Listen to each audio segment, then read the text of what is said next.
नमस्कार।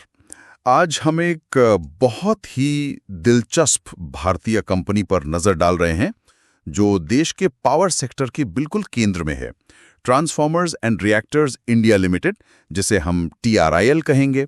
हाँ बिल्कुल। तो आज समझेंगे कि ये कंपनी क्या करती है और सबसे जरूरी, भारत की जो लगातार बढ़ती ऊर्जा जरूरतें हैं उनके लिए इसका क्या महत्व है। बिल्कुल, और ये कहानी सिर्फ TRIL की नहीं, ये भारत के इंफ्रास्ट्रक्चर डेवलपमेंट और जो हमारा एनर्जी ट्रांजिशन चल रहा है उससे भी गहराई से जुड़ी हुई है।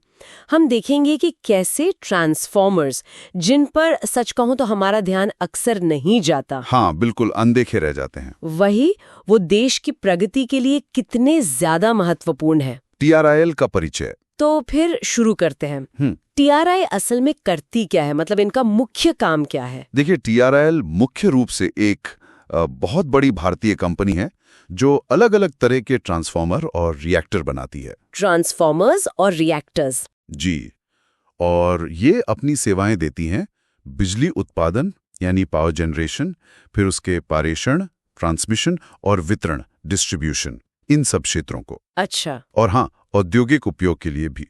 इनका मॉडल B2B है। B2B मतलब बिजनेस टू बिजनेस। जी। ये सीधे आम लोगों को नहीं बेचते? नहीं, ये सीधे बिजली कंपनियों को, राज्य बिजली बोर्डों को या फिर बड़े औद्योगिक ग्राहकों को सप्लाई करते हैं। समझ गए। और इनके पास जो प्रोडक्ट्स हैं उनकी रेंज भी काफी व्यापक है। बहुत छोटे 0.5 MVA से लेकर बहुत बड़े, मतलब विशाल 500 MVA तक के पावर ट्रांसफार्मर ये बनाते हैं। MVA ये क्या होता है? MVA मतलब मेगावोल्ट एम्पियर। ये ट्रांसफार्मर की पावर संभालने की क्षमता को बताता है। अच्छा, ठीक है। तो पावर ट्रांसफार्मर के अलावा ये डिस्ट्रीब्यूशन ट्रांसफार्मर भी बनाते हैं, वो वाले जो हमारे घरों तक बिजली लाने में मदद करते हैं। हाँ, वो हरे या ग्रे रंग के बॉक्स जो दिखते हैं। बिल्कुल, और उद्योगों के लिए खास तरह के फर्नेस और रेक्टिफायर ट्रांसफार्मर्स भी इनके पोर्टफोलियो में हैं। और सिर्फ बनाना ही नहीं, ये मरम्मत और अपग्रेड सेवाएं भी देते हैं। इनकी 2 बहुत ही आधुनिक मैन्युफैक्चरिंग इकाइयां गुजरात में हैं, अहमदाबाद में। अच्छा, गुजरात में। भारत का ऊर्जा क्षेत्र, बढ़ती मांग। चलिए अब जरा भारत के पावर सेक्टर की बात करते हैं। यहाँ तो मांग बहुत तेजी से बढ़ रही है ना। बहुत ज्यादा। देखिए, फरवरी 2025 तक का अगर आंकड़ा लें तो भारत की कुल स्थापित बिजली क्षमता, जिसे इंस्टॉल्ड कैपेसिटी कहते हैं, वो करीब 470.4 गीगावाट थी। गीगावाट मतलब? गीगावाट। हाँ, गीगावाट। ये बिजली क्षमता मापने की एक बड़ी इकाई है। और इसमें अच्छी बात यह है कि लगभग 47.4% हिस्सा नॉन फॉसिल फ्यूल यानी गैर जीवाश्म ईंधन स्रोतों से आ रहा है। ये तो काफी अच्छा है। जी, और लक्ष्य है कि 2030 तक हम 500 गीगावाट क्षमता सिर्फ गैर जीवाश्म ईंधन से हासिल करें। वाह। और सिर्फ क्षमता ही नहीं बढ़ रही, खपत भी बढ़ रही है। फाइनेंशियल ईयर 25 में फरवरी तक ही अनुमानित 1668 बिलियन यूनिट बिजली पैदा हुई। 1668 बिलियन यूनिट। हाँ, और ये पिछले साल से करीब 4.9% या लगभग 5% ज्यादा है। पीक डिमांड भी, मतलब किसी एक समय पर सबसे ज्यादा मांग, वो 249.8 गीगावाट तक पहुंच गई थी। लगभग 250 गीगावाट। हाँ, और अनुमान है कि ये 2031-32 तक 366 गीगावाट को भी पार कर सकती है। बाप रे!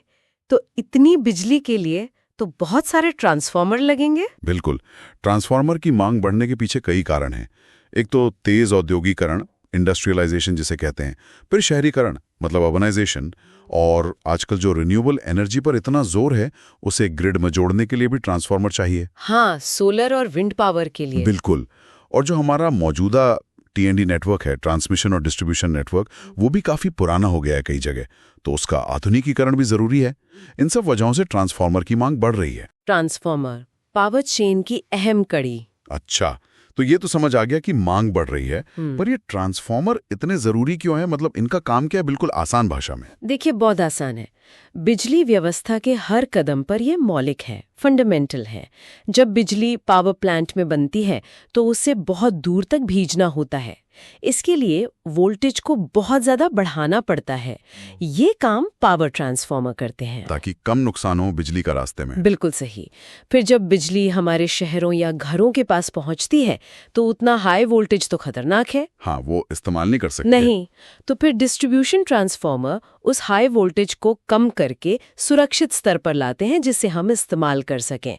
तो ये वोल्टेज को घटाते बढ़ाते हैं जरूरत के हिसाब से। मतलब इनके बिना तो बिजली का आना जाना ही संभव नहीं। बिल्कुल नहीं। और इसी वजह से टीएनडी इंफ्रास्ट्रक्चर यानी ट्रांसमिशन और डिस्ट्रीब्यूशन के ढांचे में बहुत बड़े निवेश की योजना है। अनुमान है कि मार्च 2030 तक सबस्टेशन की क्षमता को 1850 जीवीए तक बढ़ाना होगा। जीवीए? ये एमवीए जैसा है? हाँ, जीवीए मतलब गीगा वोल्ट एम्पेयर। ये सबस्टेशन की कुल क्षमता बताता है। तो 1850 जीवीए तक ले जाने के लिए हमें हर साल करीब 100 जीवीए क्षमता जोड़नी होगी। 100 जीवीए हर साल? ये तो बहुत ज्यादा है। हाँ, पहले का जो औसत रहा है वो करीब 70 जीवीए सालाना था। तो अब रफ्तार बढ़ानी होगी। साथ ही ट्रांसमिशन लाइनें भी हर साल लगभग 19,000 से 20,000 किलोमीटर बढ़ानी होंगी। काफी महत्वाकांक्षी योजनाएं हैं। बिल्कुल, और इसीलिए भारतीय ट्रांसफार्मर बाजार भी बढ़ रहा है। 2024 में ये करीब 5.1 बिलियन अमेरिकी डॉलर का था और अनुमान है कि 2029 तक ये 7.44 बिलियन डॉलर तक पहुंच जाएगा। अच्छा खासा ग्रोथ है। जी, लगभग 7.9% CAGR मतलब सालाना बढ़ोतरी। और एक और बात है, हमारे मौजूदा ट्रांसफार्मर में से करीब 20% या तो बहुत पुराने हो गए हैं या ओवरलोडेड है। उन पे क्षमता से ज्यादा बोझ है। ओहो। तो उन्हें बदलने और उनकी जगह ज्यादा कुशल मतलब एफिशिएंट यूनिट्स लगाने की भी बहुत मांग है। ट्रिल की रणनीति और विस्तार? तो यहीं पर ट्रिल जैसी कंपनियों का रोल बहुत अहम हो जाता है ना? बिल्कुल, क्योंकि ट्रिल के जो मुख्य उत्पाद हैं power transformer, distribution transformer, furnace, rectifier transformer, ये सब सीधे तौर पर इन्हीं जरूरतों को पूरा करते हैं। जैसे नए पावर प्लांट लग रहे हैं, सबस्टेशंस बढ़ रहे हैं, उद्योग बढ़ रहे हैं। हाँ बिल्कुल, उन सब की मांग ट्रिल के प्रोडक्ट से पूरी होती है और कंपनीज बढ़ती मांग को पूरा करने के लिए तैयार भी हो रही है। उनकी 15,000 MVA क्षमता विस्तार का पहला चरण मई 2025 से शुरू होने की उम्मीद है। अच्छा, विस्तार कर रहे हैं। जी, और वो अपनी EHV मतलब एक्स्ट्रा हाई वोल्टेज ट्रांसफार्मर बनाने की क्षमता भी 22,000 MVA बढ़ा रहे हैं। कुल मिलाकर ये सब विस्तार पूरा होने के बाद उनकी कुल क्षमता 75,000 MVA से भी ज्यादा हो जाएगी। 75,000 MVA, ये तो बहुत बड़ा आंकड़ा है। हाँ, काफी बड़ा है। और इसके लिए वो अगले करीब 15 महीनों में 550 करोड़ रुपए का कैपेक्स यानी पूंजीगत खर्च करने की योजना बना रहे हैं। कैपेक्स माने कैपिटल एक्सपेंडिचर। जी, साथ ही वो बैकवर्ड इंटीग्रेशन पर भी काम कर रहे हैं। बैकवर्ड इंटीग्रेशन मतलब ट्रांसफार्मर बनाने के लिए जो जरूरी हिस्से या पुर्जे होते हैं उनमें से ज्यादातर खुद ही बनाना।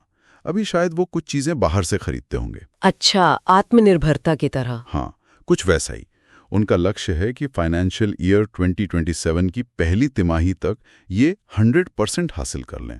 इससे क्या होगा कि लागत पर नियंत्रण बेहतर होगा और सप्लाई चेन में भी सुधार आएगा। ये तो स्मार्ट मूव लगता है। वित्तीय प्रदर्शन और ऑर्डर बुक। और ये सारी कोशिशें, ये रणनीति क्या कंपनी के वित्तीय नतीजों में भी दिख रही हैं? मतलब फाइनेंशियल्स कैसे हैं? हाँ, बिल्कुल दिख रही हैं। फाइनेंशियल ईयर 2025 के जो अनुमानित आंकड़े सामने आए हैं वो काफी प्रभावशाली हैं। उनका रेवेन्यू यानी कुल आय करीब 2019 करोड़ रुपए रहने का अनुमान है। 2000 करोड़ से ज्यादा? हाँ, और ये पिछले साल की तुलना में 56% ज्यादा है। 56% की सालाना वृद्धि? ये तो जबरदस्त है। और सुनिए, PAT मतलब प्रॉफिट आफ्टर टैक्स, टैक्स चुकाने के बाद का शुद्ध मुनाफा, वो 216 करोड़ से ज्यादा रहने का अनुमान है। 216 करोड़? जी, और इसमें बढ़ोतरी देखिए 357% की। 357%? कमाल है ना? कमाल के आंकड़े हैं। और सिर्फ ये नहीं, उनकी ऑर्डर बुक भी रिकॉर्ड स्तर पर है। ऑर्डर बुक मतलब कंपनी के पास कितने मूल्य के ऑर्डर पहले से हैं जिन्हें उन्हें पूरा करना है। मार्च 2025 तक उनकी ऑर्डर बुक 5,132 करोड़ रुपए की थी। 5,000 करोड़ से ज्यादा क्या ऑर्डर? हाँ, और ये पिछले साल के मुकाबले दोगुनी हो गई है।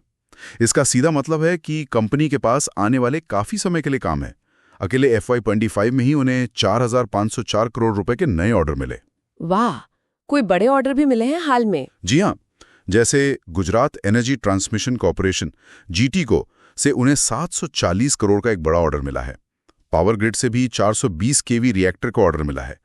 केवी मतलब किलोवोल्ट, ये वोल्टेज की इकाई है। अच्छा, तो ये बड़े ऑर्डर्स दिखाते हैं कि बाजार को, बड़ी कंपनियों को TRIL की विशेषज्ञता और उनके उत्पादों पर कितना भरोसा है। और मुनाफे का क्या, मार्जिन कैसे हैं? हाँ, वो भी सुधरे हैं। EBITDA मार्जिन, जो कंपनी की ऑपरेशनल प्रॉफिटेबिलिटी दिखाता है, वो सुधरकर 16.2% हो गया है।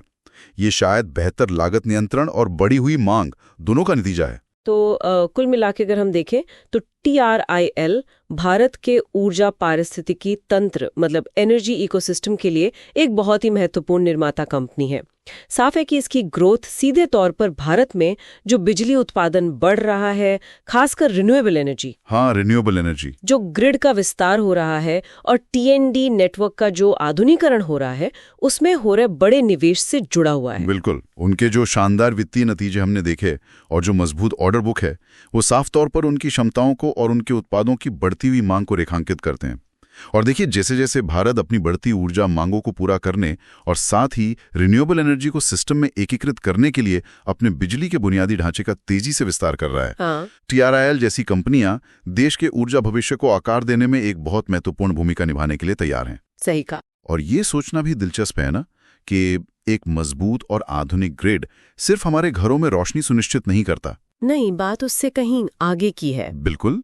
वो डिजिटल इंडिया से लेकर मेक इन इंडिया तक भारत की जो व्यापक आर्थिक महत्वाकांक्षाएं हैं, उनकी नींव रखता है। तो क्या हम कह सकते हैं कि ये ट्रांसफॉर्मर्स जिन पर हम शायद ही कभी ध्यान देते हैं, असल में भारत के विकास के अनदेखे नायक हैं? हाँ, ये एक अच्छा सवाल है सोचने के लिए। शायद बिल्कुल है।